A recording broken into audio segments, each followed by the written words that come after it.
So welcome back, Chick Fun Crafting friends. We are still working, or I am still working on my decorative pillow. I'm working on my second pillow. I loved the first one, loved the way it turned out, and decided to go ahead and work on the second one. The concept for this second pillow is the spirals, and I had already shown you in a previous video, demonstrated some of these pretty stitches that we have here.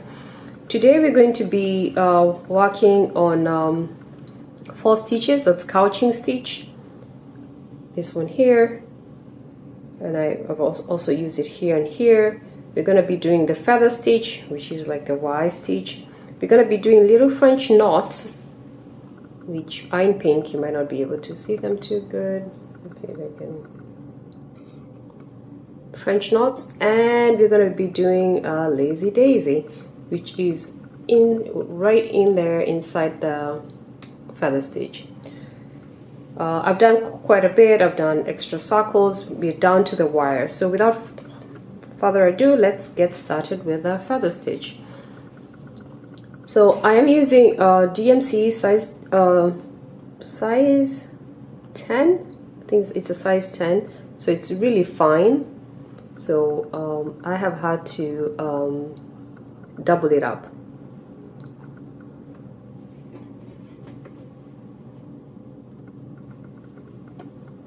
So let's get started. So because I've doubled up my embroidery thread, and because this fabric has a very loose weave, I'm putting a knot, and because the weave is very loose, if I pull this through, it will come right through. So what I'm doing is, so you come up from behind, and to do the feather stitch, you would do something like this and come down to the feather. But for this first stitch, because I have a very loose weave, I'm going to go down, go to the back, and pick up that knot right there, and pass this needle in between so that it doesn't come through the very loose weave. So that's probably not the right way to start a feather stitch, but that's how I'm doing it with this particular fabric, because it's very loose.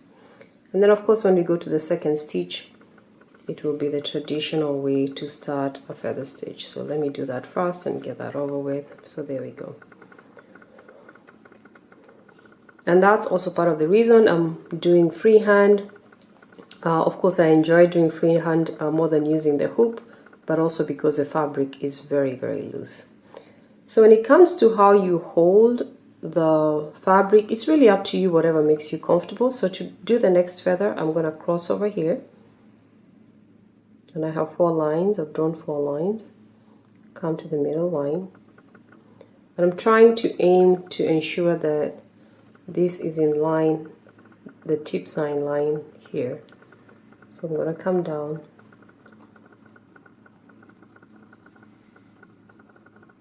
and get my feather stitch just like that. So you can hold your fabric any way that's comfortable for you. So I'm going to hold mine upside down because that's where I'm most comfortable. So I want to go back to this side, measure that's in line, come here and go down.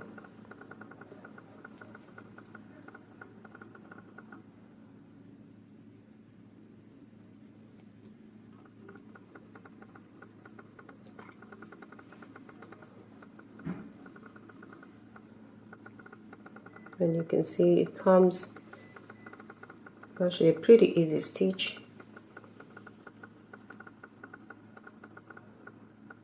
Again, measure, come down. And you can hold it whichever way is comfortable for you. There is no right or wrong way to hold your fabric. It's whatever makes you comfortable and makes it easier for you.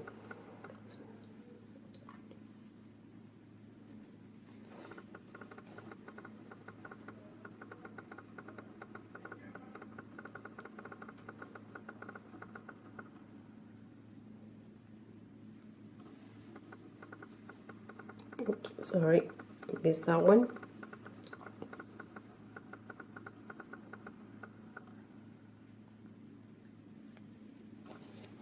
And of course you can always draw the lines.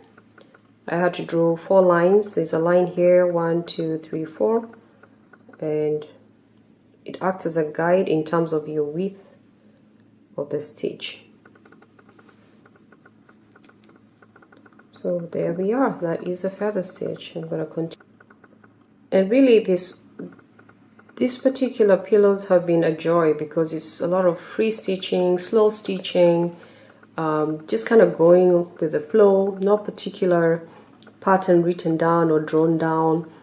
You finish one section, you look at the other section, and just kind of think what would make it look nice. I look at the colors of the embroidery thread I have because I'm trying to use my entire stash.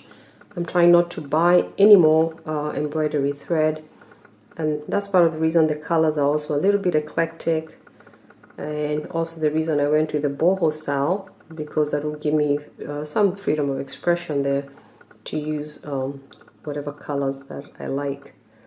So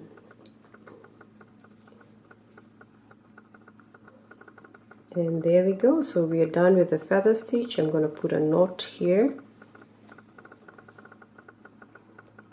and that will be done with that particular section.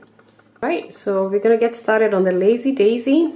So I think the approach is also to try and figure out the shortest route to your next stitch. So for this, instead of starting up here coming down, we're going to start up here going up, just because of the way the stitch works. So I had already started the first one, so let's officially start the lazy daisy. So you want to bring your needle from down coming up, and you want to make sure it's like going to form a loop. You want to go back to the point where you came in, come up, make sure that your yarn goes around the needle, come up gently, pull on it, and then you want to lock that little hoop right there.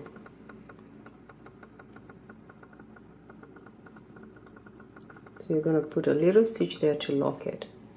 And I like to go in the direction of my next stitch. So I'm going to come out right in the center there. And let's do that again, zoomed in. So you want to come up from the bottom. I'll keep my yarn to the left. I'll go back to the same spot where I came up. And I'm going to find my center spot of how long I want my lazy daisy to be. So I want my lazy daisy to be about that long. Make sure the needle comes up in between, in the center of the yarn. I'm going to pull up. And then we have to lock this little lazy daisy.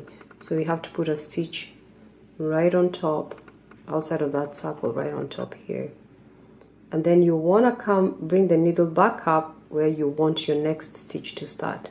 So I'm going to cross over to that side, pull my yarn through, and I'm up. I came up at my next spot. So again, you can hold the yarn in any direction you want. The concept is still the same. You can do an over like I just did there.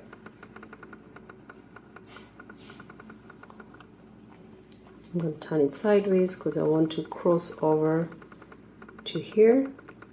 When I do my little stitch, I want to cross over to the center right there. There we go. Turn it again.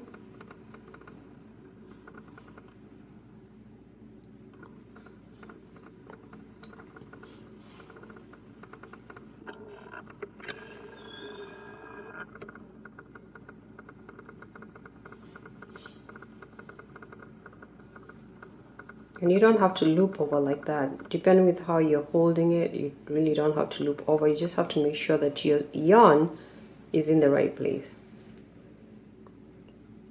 Like with this one, I'm not going to loop over. I just make sure that the yarn is on the left side.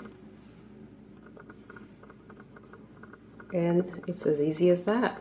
The other fun thing about doing this a project like this is I've not been too worried about mistakes.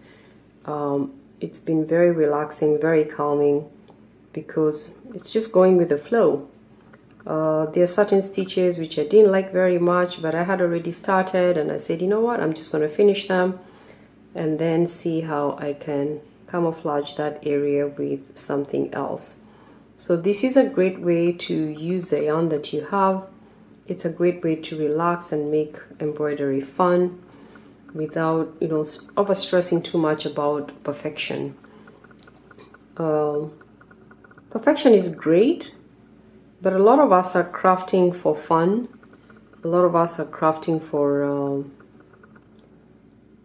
as a form of just getting that peace of mind and something to do, especially if you have twiddly thumbs like myself and you can't sit still for long without doing something.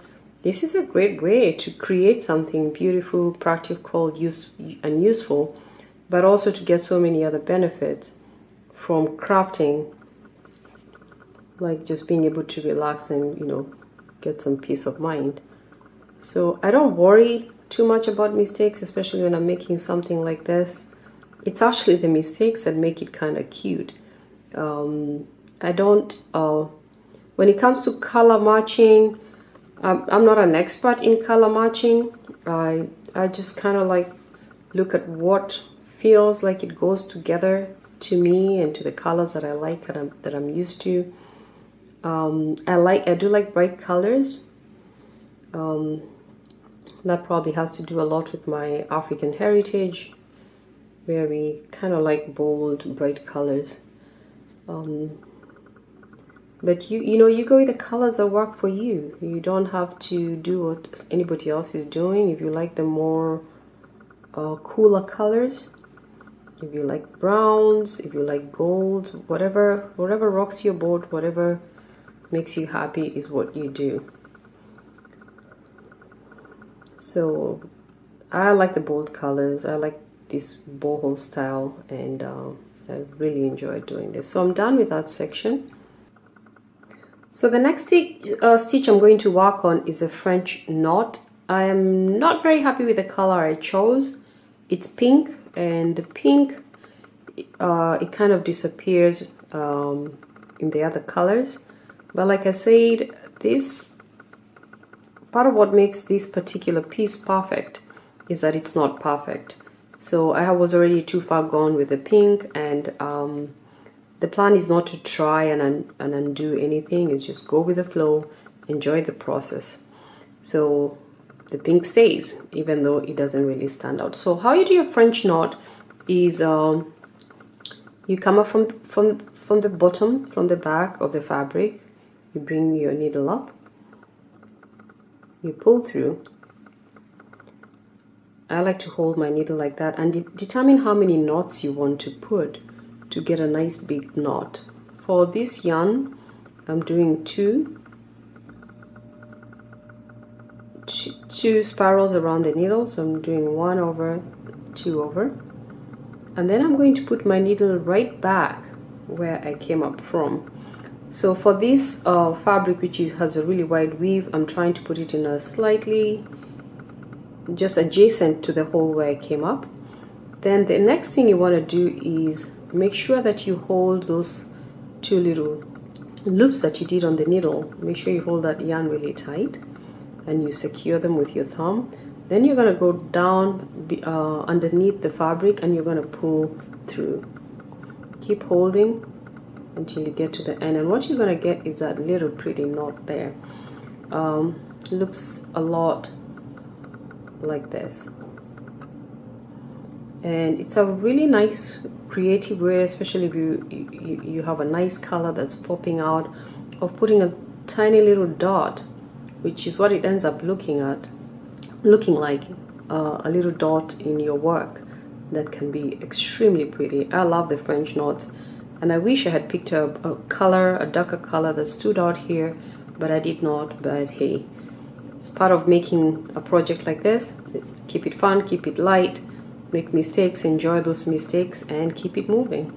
So that's a French knot. You come up from behind, you do a couple of loops from the back of the fabric, you hold your needle, you do either 1 or 2 loops. I'm doing 2 because I want my knots to be big and to stand out. You go right back where you pulled the yarn from. You secure that bottom yarn to make sure that those loops stay in place. You go underneath the fabric and you pull it through. Our next stitch is a couching stitch, and I will need to draw a line here to be able to stay within the circle. I'm using the heat erasable pens, and I'm just gonna draw this freehand. I'm sorry, I'm a Philistine when it comes to measuring and using rulers, although I have to admit I have had to do quite a bit of measuring on this particular design. I will be doing 2 couching stitches and then coming back and putting an X in between them. So couching is a really easy stitch. I am using our knitting yarn here to couch. You could also just use regular embroidery, but I wanted that nice big bold color, and pretty much all I'm doing is laying my thread or my yarn on the line where I want it to go, and then I come up from the bottom of the fabric, determine the distance I want from one couch to the other, and I'm gonna hold it like this, and all I'm doing is 2 over stitches, really, to just hold it down. I do 1, and I really like this orange. 1 over stitch, and then when I do the second over stitch, I want my needle to come out at my next section of couching. So I want my needle to come up wherever else I'm going to stitch, so I'll have it come up right here.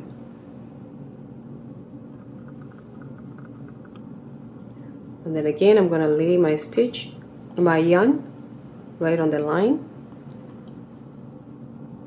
I'm going to go over it 1 time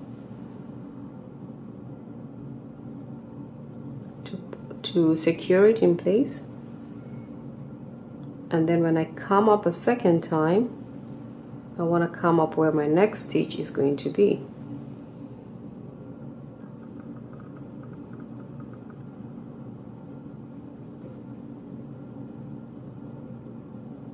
Alright, and that's all a couching stitch is. And like I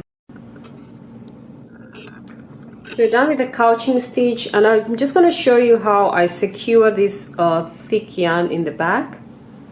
So what I do is I pry it open so that I'm not having one really thick segment, a bump. I pry it open and then I secure the singular pieces of the yarn separately, and that stops it from having a big bump. So I just thought I'd show you that. So the next is I'm going to do a cross stitch in between the 2 couching stitches, and this is pretty easy. All I'm doing is securing the corners of the cross stitch into the couching. So the couching is going to hold the cross stitch in place. So all I do is go in there and do that twice. So I'm going to do one section of the cross stitch and then come back and do the other section of the cross stitch. So that one cross, so it's like a zigzag, and then come back and do the other section. And this is part of the reason why my couching had to be parallel to each other. So they had to be parallel to each other. So the other thing I like about these combination stitches is how you use very simple stitches, but they come out looking so complex. You know, people look at it and they're like, how did you do that? And really, they're very simple stitches, very simple designs.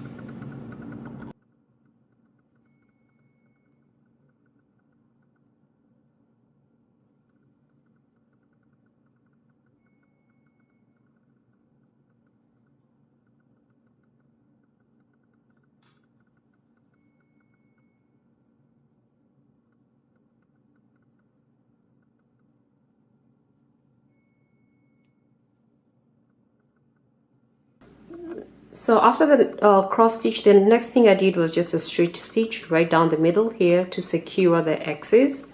And for that I come up from behind and I'm using from below, and I'm using white. I have a lot of white that I don't know what to do with.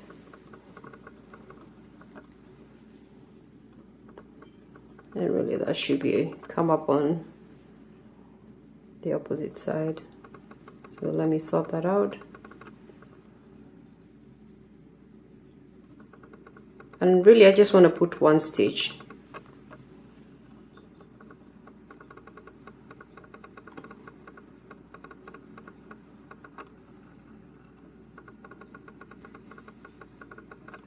And I'm not making it too tight because I want that white to be visible.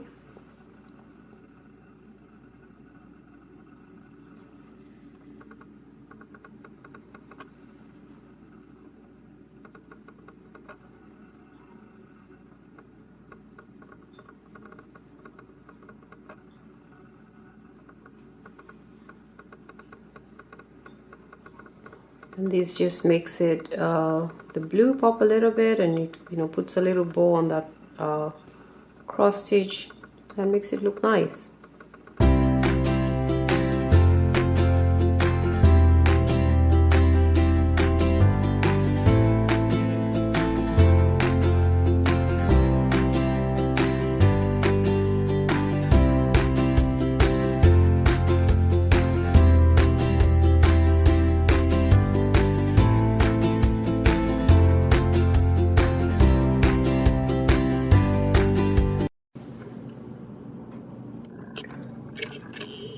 So the embroidery is now done. So the next step will be putting the pillowcase together. And I just wanted to show you the back side. What I've done is taken one of my thrifted fabric. It's a bed sheet that I've been using for my crafting. And pretty much I have used the iron-on interfacing. This is a heavy-duty 725. And the main reason I've done that is it's two reasons. Number one, this fabric has a very loose weave, so it really shifts around quite a bit. The other thing is that the iron-on interfacing gives a nice clean finish at the back, so you don't have any loose threads hanging out. Nobody's able to see that mess on the back, so that gives it a nice clean finish. So what's left now is to put the pillowcase together. This is the back, and you can see where it was the recycled pillow. I've got to put that together. I already have the zipper that came with it. I'm going to do that off camera, and then we'll be back to see the finished product.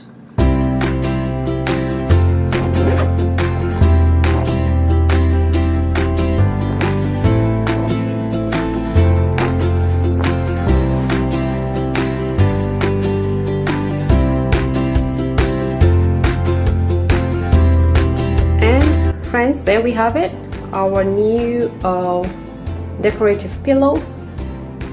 Colors very much like the previous pillow, but the design is totally different. Hoping you have enjoyed it. We've done quite a lot of different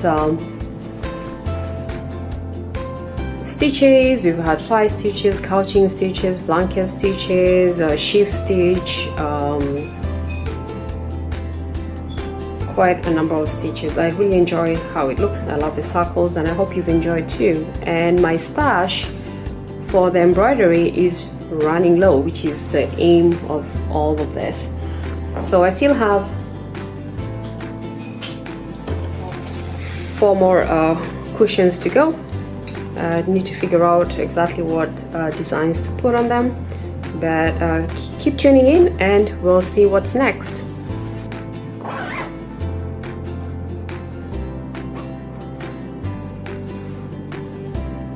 And I'll just put the 2 covers together. This was the first one that I ever did, and this is the second one. And if you like what we do here at Cheap Fun Crafting, don't forget to like and subscribe, and let's keep crafting. See you next time.